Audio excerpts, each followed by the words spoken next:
All right. Well, welcome back to the Hope Finger podcast, where we discuss everything related to Indigenous communities and housing and all good things in that area. I'm your host, Crystal Cedino. I'm the Training and Development Manager for the Native Learning Center. Thrilled that all of you are tuning in again for another episode. We're back after having quite a bit of a hiatus. So thanks so much for all the love and support. I have a wonderful co-host with me. Go ahead and introduce yourself, Cora. Hello, everybody. I'm Cora Anthony, and I'm the Training and Development Specialist for the Native Learning Center.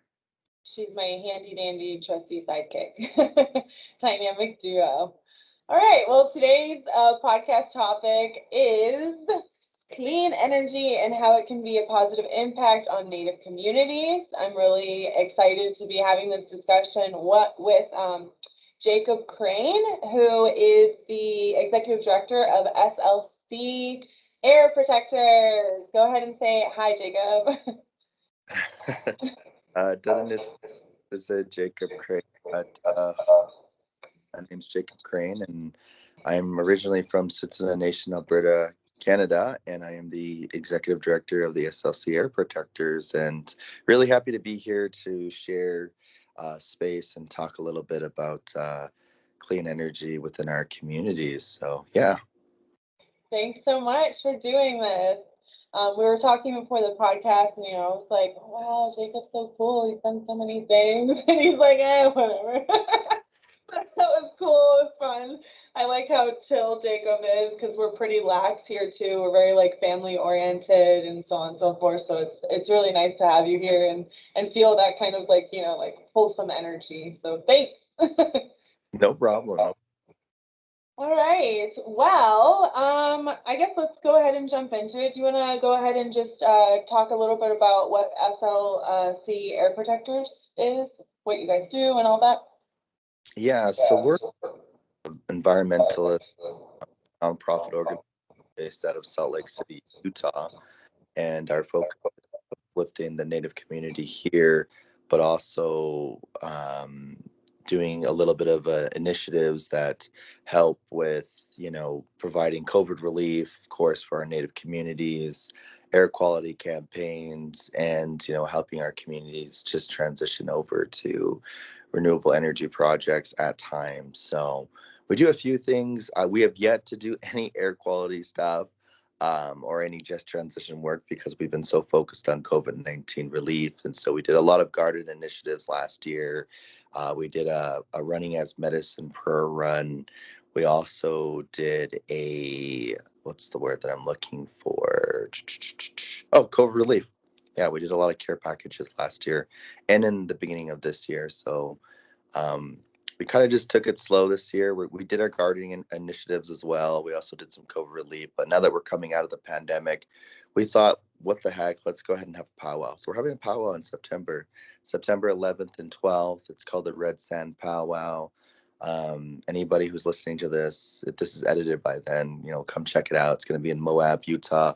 Beautiful landscapes, beautiful people, beautiful dancing and singing. Yeah, come on by. Awesome. And obviously our listener base is, native, but for those who aren't so familiar with the native culture, do you mind going ahead and explaining a little bit about like what a powwow is and what goes into it, and so on and so forth? Yeah, a lot of planning. It's basically like one of our bigger social events that we have. Lower ceremony, cultural experience, dancing, singing, healing. Um, an arena set up in a circle, a lot of dancers, kind of dancing and showcasing, where they're from, different categories, different styles of singing, all in one place. A lot of good food, a lot of colors. If anybody is on the line right now, you definitely need to Google what a Native American powwow is because I'm probably not doing the best representation right now. So definitely do that. It's for free 99 on Google. Love that.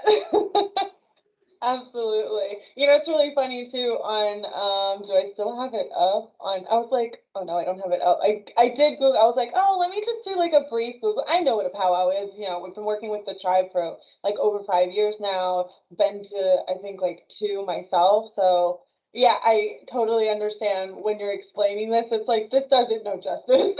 Like just doing the basic explanation literally doesn't know justice. But yeah, Google, guys, Google. Like you'll find out. There's a good basic like definition of it, but you can really see what Jacob's talking about because there's dance, it's really, really cool. So all right. Well, I know that, you know, we're here to really talk about clean energy and how can it, you know, be a positive impact with the Native community. So let's go ahead and like jump into that. Like how how did you get into, I guess, that area and then where are you at with it and all that good stuff? So I got into in 2019. So for the past 2 years now, it's always been kind of on my radar. I was working within my own community as the renewable energy project manager. And so I took the job because I've just always wanted to do something in the clean energy field. And so I took it and I started learning really quickly that, you know, it's about consolidating your energy usage and making sure that your homes, your buildings are retrofitted with the proper material. So that's like HVAC systems, that's weather, I think it's called like weatherizing your house. And so I spent a lot of time on the Navajo Nation. I spent a lot of time in my community. And so just making sure that your windows are sealed up nice, your doors are sealed up nice, you're using the proper HVAC system, that it's not an older system. So you basically consolidate that, making sure you're shutting off your lights when you leave your home. There are sleeper energy consumers, you know, that coffee pot, that microwave, you know, unplug those when you leave. There's all kinds of ways to consolidate that energy usage and, you know, just making that just transition over within yourself. And there's a lot of stuff, you know. We were looking at projects like as far as like solarizing the community, putting on photovoltaic arrays, which is basically solar panels. So we say PVs, putting PVs on homes, doing feasibility studies with that, making sure that this was the proper renewable energy project that we were getting into for the tribe, and then the pandemic hit. That was a lot of fun. That was a lot of fun. So because my position within my community was basically sponsored through the provincial government, which is basically the state. They slashed the funding, so I was let go. I was one of those. I think it was like 10 million, 8 million Canadians that lost their jobs. So it's the only time I'm ever going to refer to myself as Canadian. By the way, I'm not Canadian. I'm First Nations, and so I lost my job, my position, and then I wandered around for about a week, and then I got a call from somebody back in Utah. And so I've lived in Utah and within my community. That's it. I've never lived anywhere else between the two places. I've always been bouncing back and forth because Calgary is like, it's wonderful. You know, you get a lot of city, Sutana, you get a lot of, you know, the reserve country, beautiful. You know, Utah, you get a lot of Red Rock, you get a lot of Salt Lake City. And so they invited me to take on this position as the executive director. And so I took it. I said, what the heck, let's do this. You know, it's a cool group, you know, with an interesting name, but it's an executive director position. And so I've never had that before. And so I took it, went back down to Utah. Um, and we were right in the middle, like right at the beginning of the pandemic. It just hit the Navajo. I think there was like a couple hundred cases at that time. I think it was like 400 cases. And so we just immediately went to work, started doing, you know, the whole care package thing, raised like $42,000 on a Facebook ad or something like that. Used the money to keep funding the project. And then we started doing some garden initiatives over the summer. We did COVID relief throughout the summer, the fall, and a little bit of this past early spring. And during that time, I did take on a side hustle with another group, which is actually becoming my main my main hustle. They're called Indigenous Climate Action. And so they're an Indigenous woman-led group, and I have to plug them in because they've taught me a lot. A lot of the work that I've been doing now is focused on the stuff that they've been teaching me. And so I am hired on as their Just Transition lead. And so my job within that organization is to go ahead and get our communities in Canada, north of the Medicine Line, which is the border, to just transition over into the renewable energy sector. And so we identify projects. Usually it's frontline projects that are like stopping a pipeline or, setting up camp in the middle of a forestry project. And we solarize those camps, or we get their communities um, to help them just transition over. So it's been a fun experience thus far. I didn't know my life was going to take me here 2 years ago. I was actually trying to be a politician 2 years ago in 2019. I lost a political campaign by 12 votes. So that was really fun. That was a really fun feeling.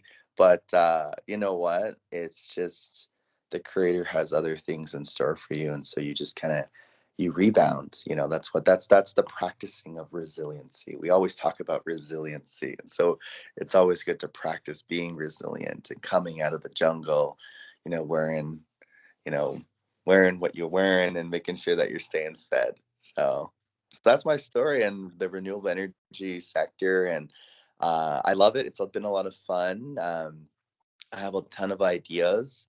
And yeah. Oh, that's awesome.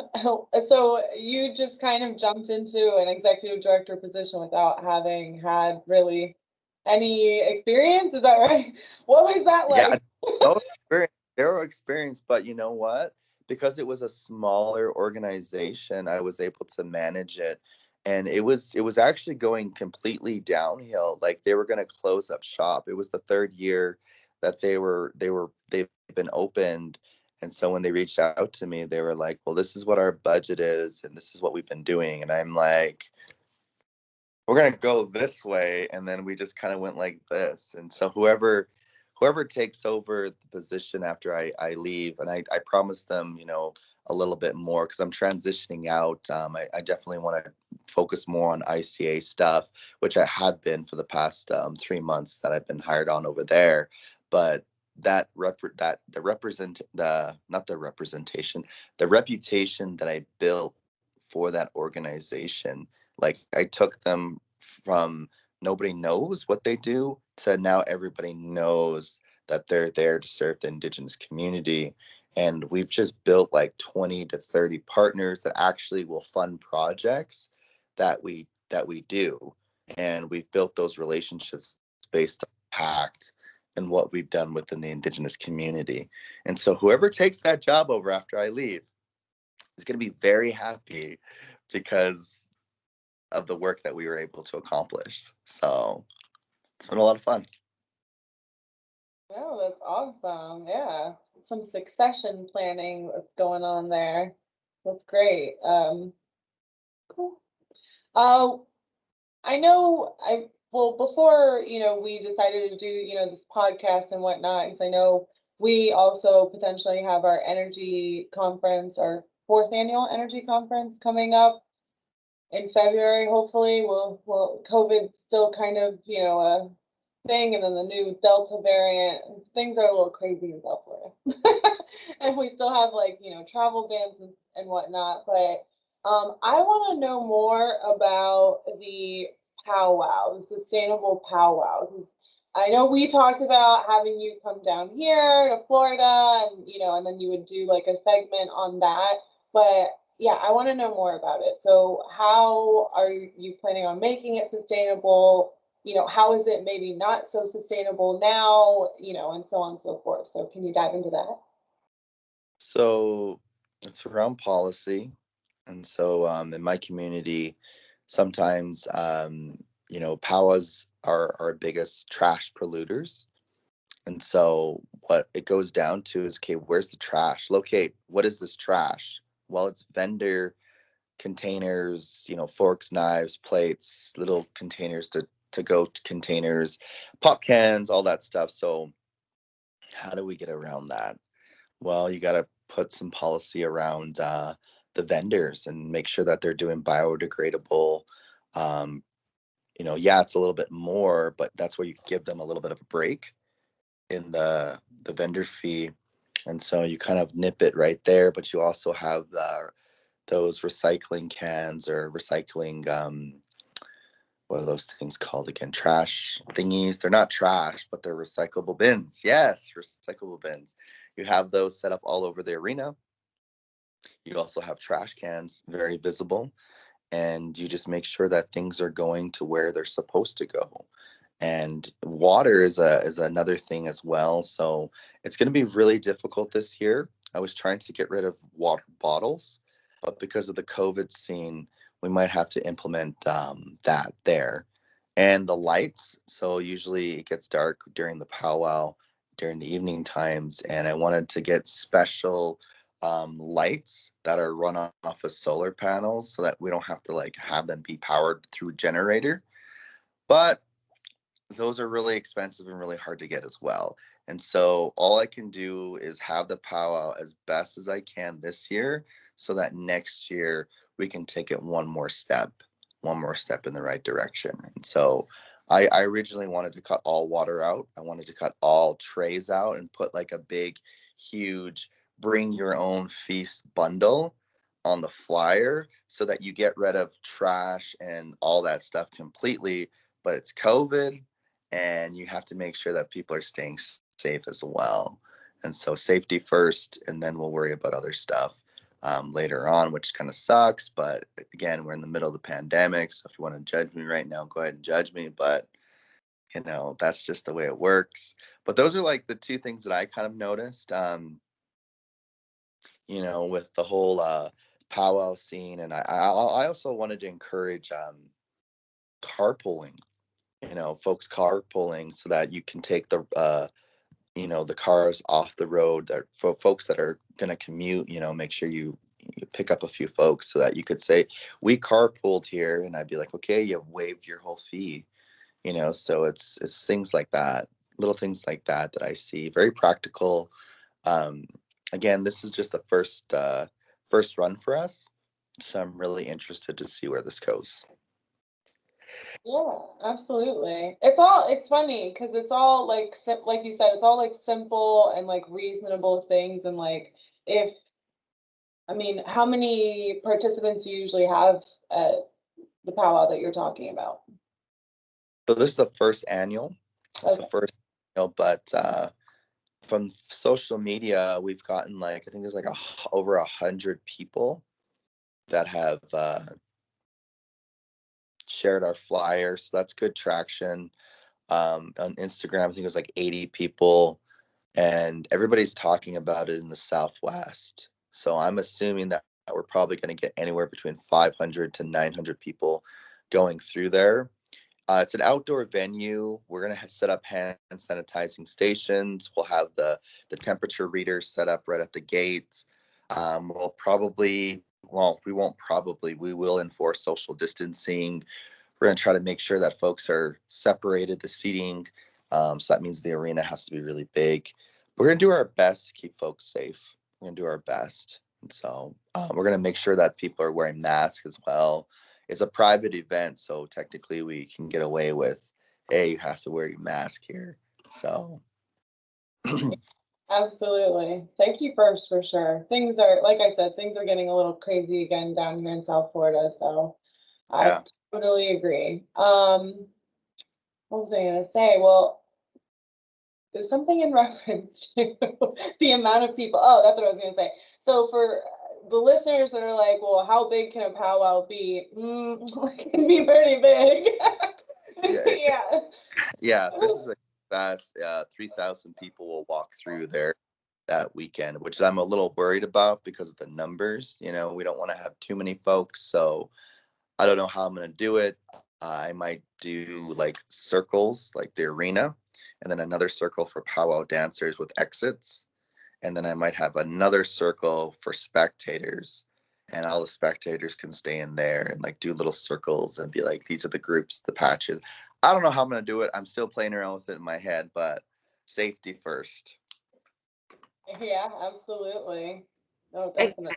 can I add something? Yeah. Sure. I think it's also like a very good time to use the PowWow to kind of educate the people. You have an opportunity to, well, we're using water bottles right now because of COVID, but moving forward, like let's move into, like I know Crystal and I do it and we carry our own all day, every day. So it's like, it also allows you, even though you're not going to be able to implement all the sustainable changes this year because of COVID, but to bring the community together and use it as a moment to educate them of moving forward, this is what you could do. So it's also a teachable moment, I think.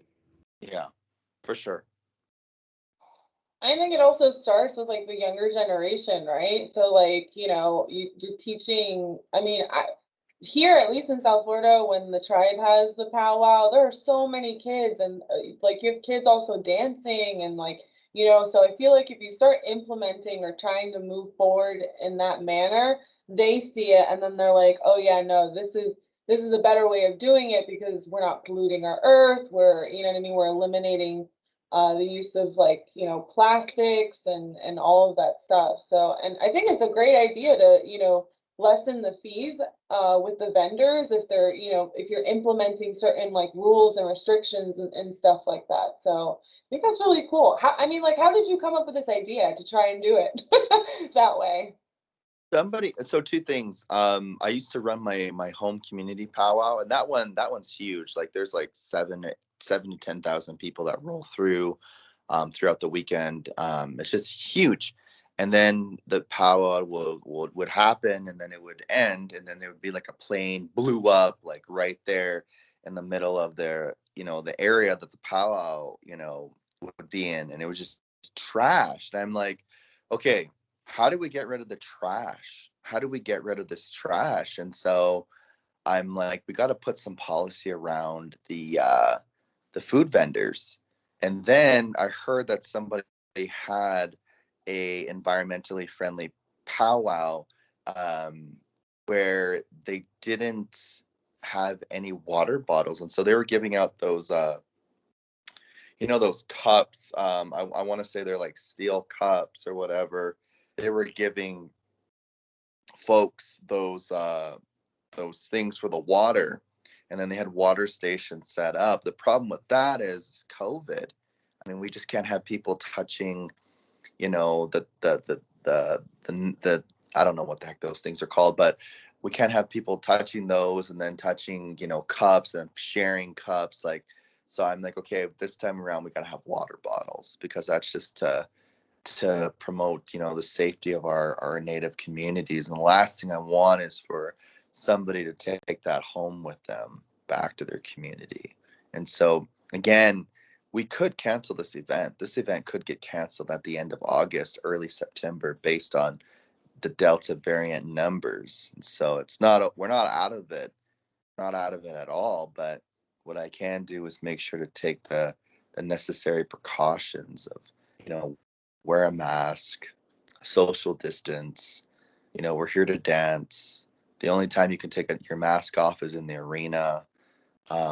Make sure that we're keeping the spectators from the dancers and singers, and make sure that they have those exit points so that they're utilizing safety. So yeah. No, that's great. Yeah, absolutely.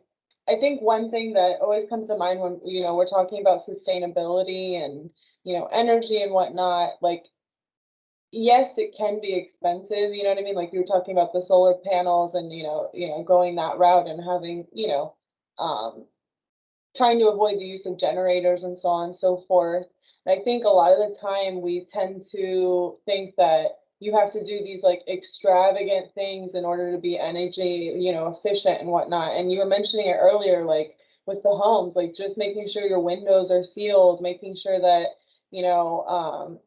like just little things like avoiding the use of plastic bottles if you can, like you can do that in your own home. I actually stopped buying water bottles like a few years ago because I ended up carrying around an aquarium. That's what our compliance director says. So, you don't have to do these crazy things. And I think that's something that is, important to mention, because a lot of the time I think when we think of energy and sustainability, it's like, oh, it's super pricey, it's not affordable, or, whatnot. And it's like, no, it's just making like these small changes, and adapting how, from how we used to do things. Yeah. Yeah.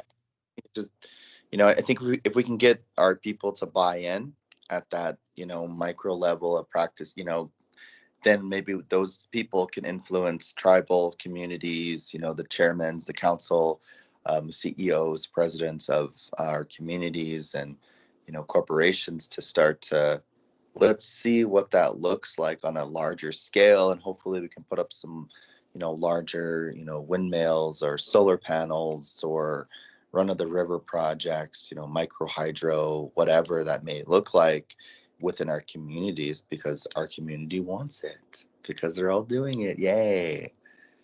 All of this is great information. Thank you, Jacob. Did you have anything else that you wanted to bring up, mention, plug in maybe? I'll just plug this at the end here. We always talk about sovereignty within our communities, and practicing our sovereignty, or flexing our sovereignty. Well, another way to flex sovereignty is to get our communities to just transition over from the coal and oil and gas industry to renewable, cleaner energy solutions.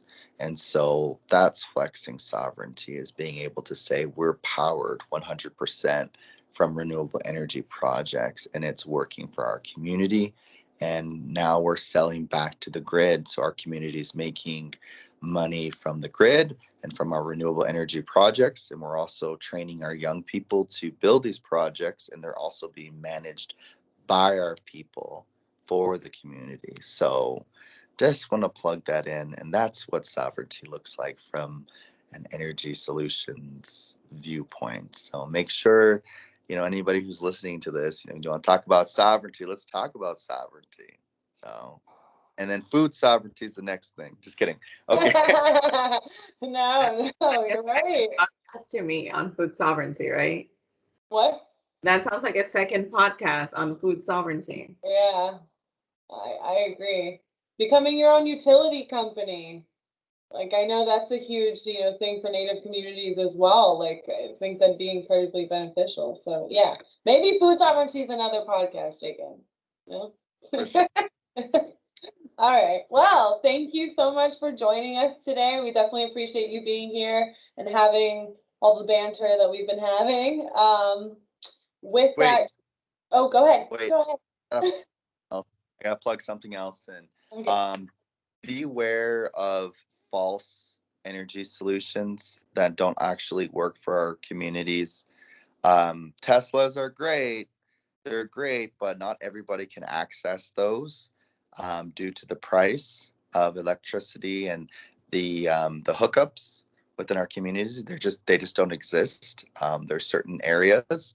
I'm not saying that it's a bad transition, but there are certain projects that just don't work. And you try to turn on a battery powered car, electric powered car in negative 30 degrees. It's just not going to work. That's not a viable solution for our indigenous communities. So whenever the folks are making or coming up with these solutions, make sure indigenous voices are at the forefront, letting folks know, because for so long, and this is ICA, this is my executive director, Ariel DeRogier, speaking right now, they actively exclude indigenous people from the conversation.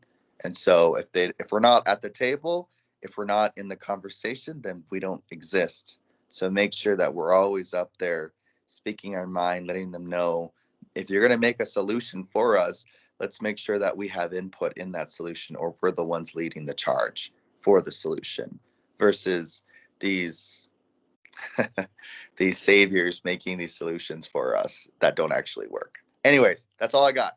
See you later, ladies, later. Amen. Thank you so much. All right. Did you want to do a plug for social media as far as like outreach and so on and so forth? Yeah, add me on LinkedIn, Jacob D. Crane. My Facebook is just Jacob Crane. My Instagram handle is at Suttinaman, so that's at TSUUTINAMAN. And I think that's all I got. TikTok, Suttinaman too. Hit me up. Awesome. Thank you, thank you, thank you. All right. And for those tuning in, thank you so much for listening to this week's episode. We definitely appreciate your time and dedication to us. We're always, happy to see, more listeners and whatnot. Give us a 5-star rating if you enjoyed this episode. Nothing less. I'm kidding. I always say that. I'm like, I don't want anything less than 5 stars now. But if you can, go ahead and give us a rating. Let us know how we did. And you can find this episode on Apple Podcasts, Spotify, Google Podcasts, and many other platforms. Simplecast is the hosting site, so just be aware. And yeah, don't forget to come back for more content. If you want to reach me as the manager for training and development, for any technical assistance or anything along those lines, feel free. Email is going to be crystalcedino@semtribe.com. And yeah, happy to help see how we can improve Indian country as a whole. So, all right, again, thanks, Jacob, and bye for now. Thank you. Bye-bye.